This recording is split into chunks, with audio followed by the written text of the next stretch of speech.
Europe Matin, Dimitri Pavlenko. Place à l'économie. Bonjour Nicolas Bouzou. Bonjour Dimitri. Vous revenez ce matin sur l'un des dossiers chauds du moment, la préparation de la loi immigration 2023. Alors c'est pour moitié un texte économique sur le thème du travail, Nicolas. Ouais, enfin on parle sérieusement du sujet de l'immigration économique dans notre pays. Alors l'idée de Gérald Darmanin, ministre de l'Intérieur, et d'Olivier Dussopt, le ministre du Travail, c'est de délivrer des titres de séjour dans les métiers qui ne trouvent personne à recruter. Alors moi je trouve que c'est une bonne idée, je vais vous dire pourquoi. Premièrement, aujourd'hui les 2/3 des entreprises industrielles, par exemple, éprouvent des difficultés de recrutement. Elles produisent moins que ce qu'elles pourraient parce qu'elles ne trouvent personne. C'est quand même un vrai sujet.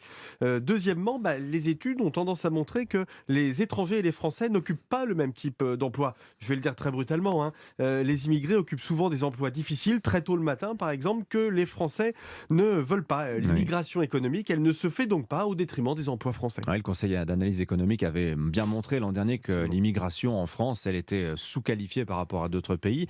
Alors cela dit, immigration économique choisie, il me semble quand même que ça fait quelques années que ça existe en France. Ouais, vous avez raison, Dimitri. Depuis 2008 exactement, une liste des métiers en tension est définie. Les entreprises peuvent demander des titres de séjour pour des étrangers, mais dans la réalité, ça ne marche pas. Cette liste, elle n'a été actualisée qu'une seule fois. Le processus est lent, il est bureaucratique, il est compliqué. Enfin bon, on est bien en France. Alors il y a un autre dispositif qui a un super nom, le passeport talent. Il s'agit de faire venir des ingénieurs ou des entrepreneurs du domaine de la technologie. Alors là encore, formidable sur le papier, mais ça ne marche pas en pratique.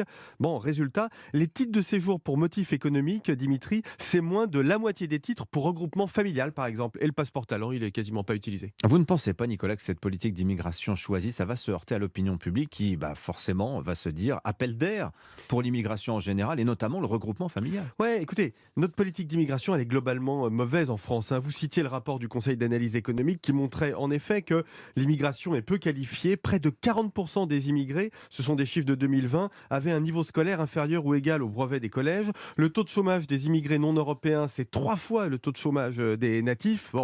Alors même que la France n'est pas un grand pays d'immigration, comparé à l'Allemagne ou au Royaume-Uni, l'immigration est sans cesse remise en cause par le débat public et ça se comprend au regard des chiffres que je viens de vous donner. Cette loi, c'est justement l'occasion de mettre le sujet sur la table en essayant de faire entendre raison. Oui, il y a un problème d'intégration économique de l'immigration.